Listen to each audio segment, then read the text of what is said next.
of the Chavez government's relationship to, the Bolivarian movement's relationship to other movements, I think there's definitely a constant back and forth and a feedback process which basically explains, I think, why the Chavez government is so popular. That is, whenever there is an issue, a burning issue coming up, the government does tend to respond to it, and tend to respond to it in a way that addresses the concerns of those grassroots movements. Whether it's the urban land reform that's been going on, or also the agrarian land reform, the rural land reform, or whether it's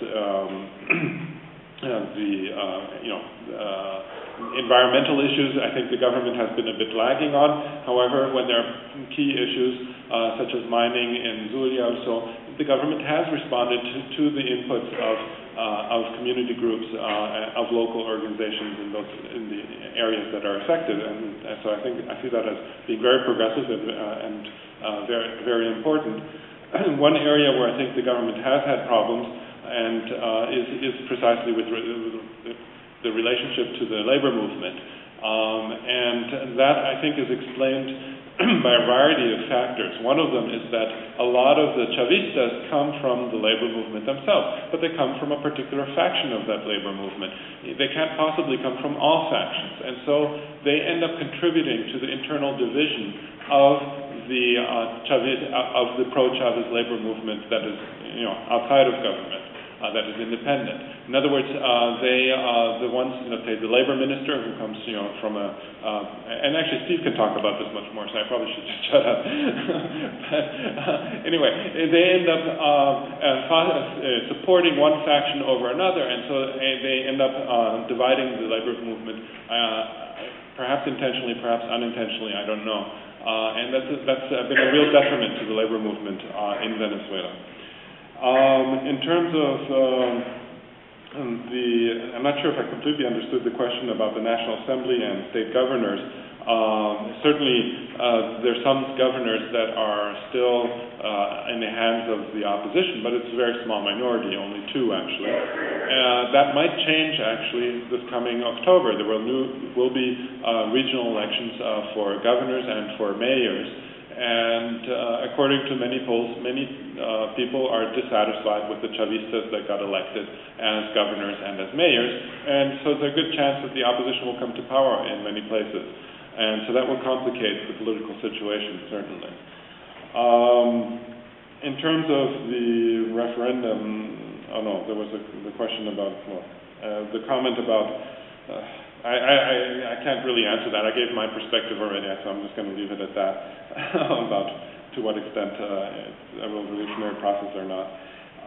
In terms of the regionalization process going on in Latin America, I think that there's been a lot of movement there, and I really think that's going to, what happened recently, this conflict with Colombia, is quite interesting because it really highlights what the contradictions in this process. Because on the one hand, there's a very strong effort of all Latin American governments, including that of Colombia and Peru and those who are considered to be kind of fence drivers, to actually come together.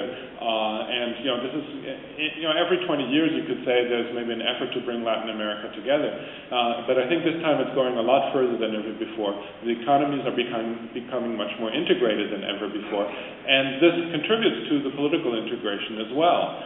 Just like with the European Union, the economic integration preceded the political integration. I think that's happening in Latin America too. One would just hope that it's not going to be a purely capitalist free trade economic integration as it was in the case of Europe. And Venezuela is playing an important role in trying to make sure that that's not the case. In other words, through ALBA and through other forms of cooperation agreements to create a, a-capitalistic economic integration. But, of course, the United States is interfering and is trying to prevent that actively. And that's exactly what it did with this attack in Ecuador. It was totally supported by the United States government, probably militarily as well as on an intelligence level. And this was intentional in order to derive a wedge between Colombia, which is clearly a rightist government, but eventually, actually, I think the economic interest prevailed, and they made up, basically, not because they like each other, but they realized they need each other. So anyway, so this is my brief take on those issues. Okay, I wanted to also make a comment on the two presentations as well as the questions. Beginning with Greg's reference to the close relations between Venezuela and Iran. And I think that has to be understood also in a broader context.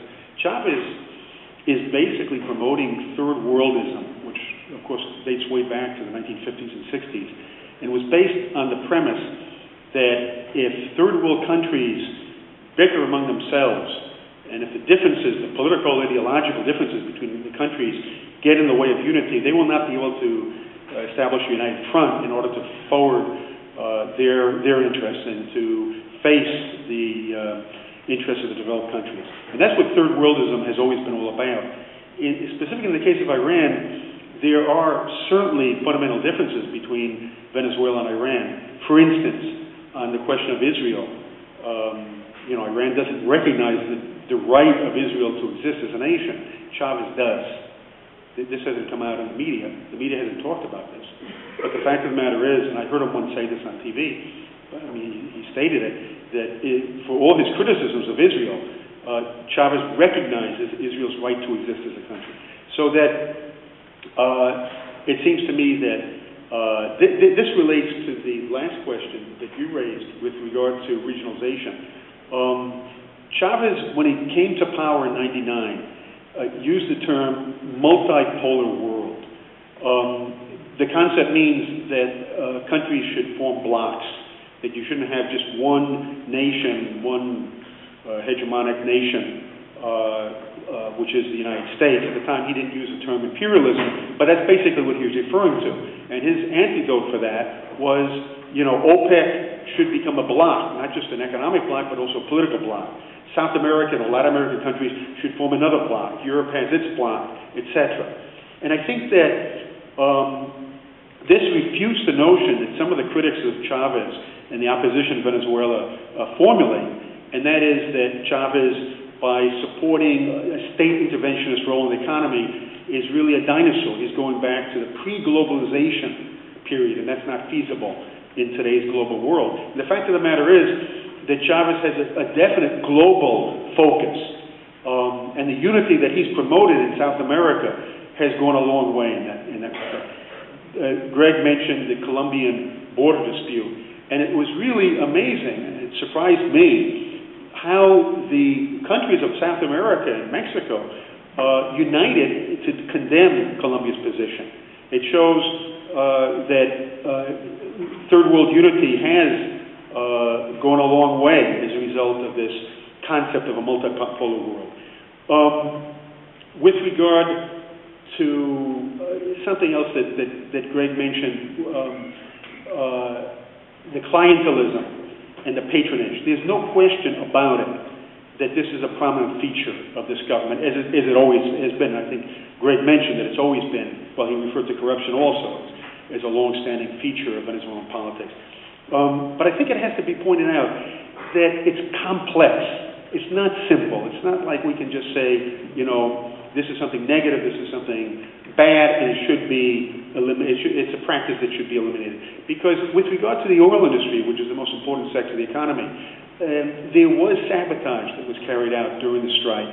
And after the strike, I know that the Chavistas were convinced, Chavistas who worked for the oil industry were convinced, and they were saying this in trade union meetings that I attended, that the sabotage was continuing, that strategic parts in the oil industry were being stolen, and that somebody who didn't know anything about the oil industry and didn't know what he or she was doing could not perform that type of sabotage. So that, the favoritism, giving jobs to Chavistas, and protecting the oil industry from the opposition and members of the opposition that were trying to